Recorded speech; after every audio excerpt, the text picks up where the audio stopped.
Welcome back to Vegas Live with Ninon. I'm Ninon, your host, and of course you know where we are. We're down here at the Pepper Mill, absolutely amazing, in this fabulous red booth, and of course I have Tamia with me. And apparently this show, as you know, I don't pre-interview any guests, so they all look at me like, you don't know anything about me, how are you going to interview me? Well, it's simple, because I already know that you take care of the veterans, that's one. You made a movie. And also you say she's got a card that says keep smiling. And as you can tell, she does a smile. So end of interview, that's it. You like that, huh? Yeah, it's very quick. Tamia Dow, www.tamiadow.com. Oh, you get that in there. Right. That's what I like. How are you today? I'm doing fabulous. So you've got a lot of stuff going on. What is the main thing that you truly, in your heart, like to do? Making movies, right? I love to make movies. I love to help people tell their stories, and I love to tell people's stories. So I have a background from law enforcement. I 23 years with Las Vegas Metropolitan Police Department. I was a detective. Did you? Oh, a detective. I was going to say, did you ever give any of those tickets out where they have these police hide around corners? I was in traffic. You weren't in traffic. Do you know, I have to tell you something funny. I really have to tell this story because it was, to me, I was like a gasp. I'm sitting at a traffic light. There's a car next to me here, I'm here, then there's another car, and then there's a police on motorcycle on a car next to him. This police guy, he's at the traffic light, and he literally gets his little gun out. At the traffic light, right? Testing people's speeders as they're going by. Yes. I've never seen that. And you're saying yes, like it's quite natural. Yeah, that's right. That's what traffic officers do. No, but I mean, he was on he's driving. He's not even parked anywhere. They have many skills. Okay, your law enforcement officers are multi-task people. They can do all kinds of things. I'm sitting in my car and I'm saying, but you're in traffic. You're just going to start off again and off you go, but you're trying to catch somebody. He knows exactly what he's doing. He or she. He. Yes. Traffic officers are very talented. Hi, traffic officers. Don't stop me. Don't stop me either. Remember the face? So anyway, back to what you're doing. So you like to make people laugh, smile, and you also like to do movies. Yes. And you're in law enforcement, in yes. detective business. Yes. How is the detective business going in Vegas? I would imagine you have a lot of cases. We have tons of cases, and right now we're having an upswing, sadly, in the area that I specialized in right before I retired, which was domestic violence. And over the last weekend, if you notice, we had quite a few domestic violence incidents. I didn't know that. Oh yeah, they're top stories throughout the weekend. So, is it getting worse? Are these men attacking women, or women attacking men, or both? It's both. Yeah. Both. More so the men, though, but women do definitely attack. And sometimes they attack out of frustration after a long period of being abused, and then they react. And then they just start reacting, and they start fighting for their rights or whatever they feel they should be fighting for. Because I think it's always hard for a woman to actually fight back or say something because she's afraid she's going to get hit. Going to get punched, or she's going to whatever's going to happen to her, because she is, I don't care what you say, she is definitely the weaker sex. Yeah, that's a true fact. Yes, that's a true fact. I mean, we can't fight like a man can fight. I mean, as much as I would love to punch a guy out, I don't know what he would do to me if I gave that reaction. Right. They can learn skills to be able to train, but when it comes pound for pound, generally the men are stronger. Absolutely. So you saw a lot of that. Oh yes, sadly. Sadly. Too much? I say too much even now still. You know, if you're out there and you're in a relationship right now that is a violent relationship, unhealthy relationship, get out. You're worth so much more. So much more. And your life is worth so much more. So don't be afraid. There's help out there. There's hope out there. You just have to reach out. And are you still doing this? Because I do actually do training, yeah. I still do domestic violence awareness training. I've been training actually throughout the city. I go to community events. I train at churches and things such as that to encourage people on the steps that they need to take to be able to get out of domestic violence relationships. So what's the greatest thing that a woman can have or do to protect herself in this sudden violent atmosphere? What is the best thing? I mean, fighting back is hard. No, you leave.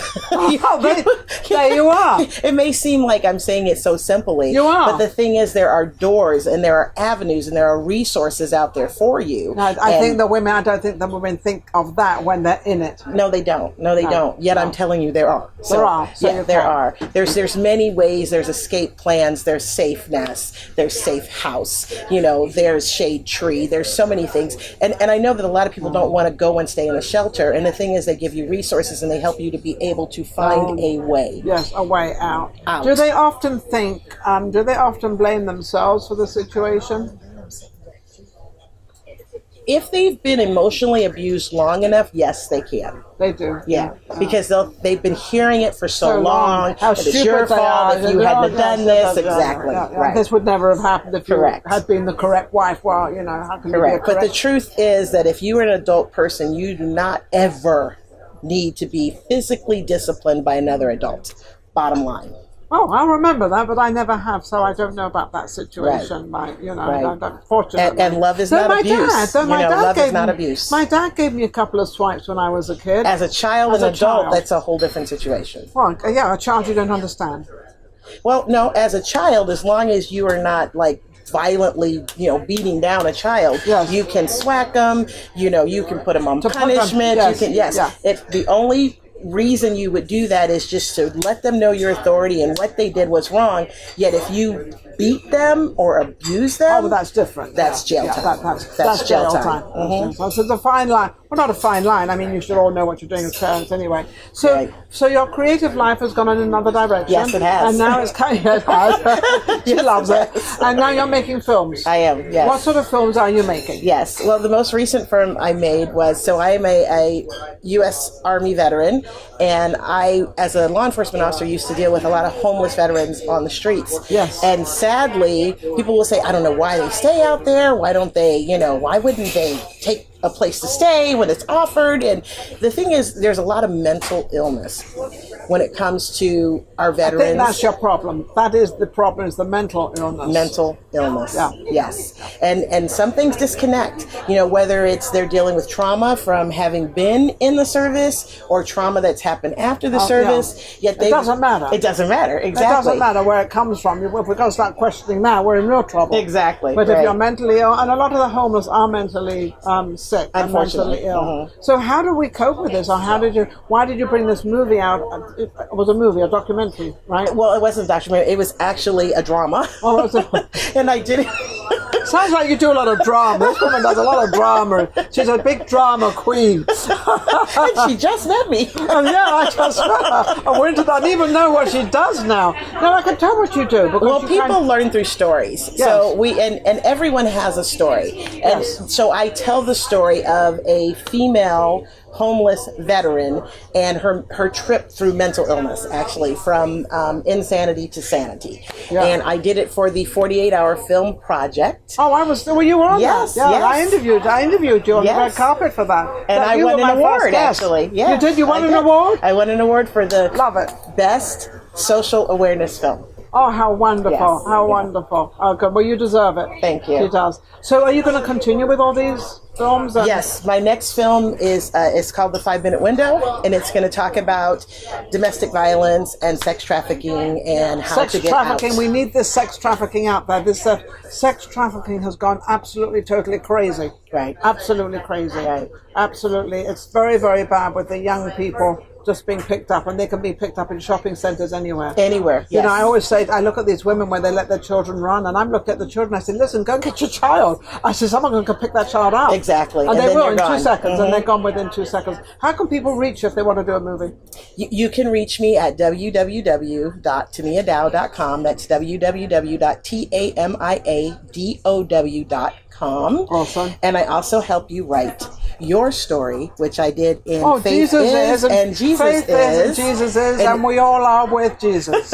And it's a compilation, so I have another book coming out, which you talked to me about, Keep Smiling, right? Oh, I love it. Yeah, I love that Keep Smiling. The next one is Keep Smiling. I love that. Keep Smiling. Keep it real. Yes. Keep smiling. Isn't she amazing? She's brilliant. And by the way, you're wearing a tag here. These are dog tags. Thank you for reminding me, yes. Dog tags for the Army. Well, actually, these are dog tags for our law enforcement officers. If you see here on the dog tag, this is the thin blue line, which is for our law enforcement officers. And it lets them know that we're praying for them every day. As a chaplain with Chaplaincy Nevada, my team and also Colonel David Dodd's team with Point 27 are praying for the law enforcement. And these are gifts for every officer, law enforcement officer in the Valley. So get a hold of me because I have your dog tags if you're a law enforcement officer. Isn't that amazing? So we got one. And the law enforcement, believe me, I talk about the people that hide around corners, the police that hide around corners and give tickets out, but, you know, they have to do their job. They're my people. They're my people. Well, they are. They're my people, too, because they come and give me a ticket. No, they're pretty cool. They're pretty cool.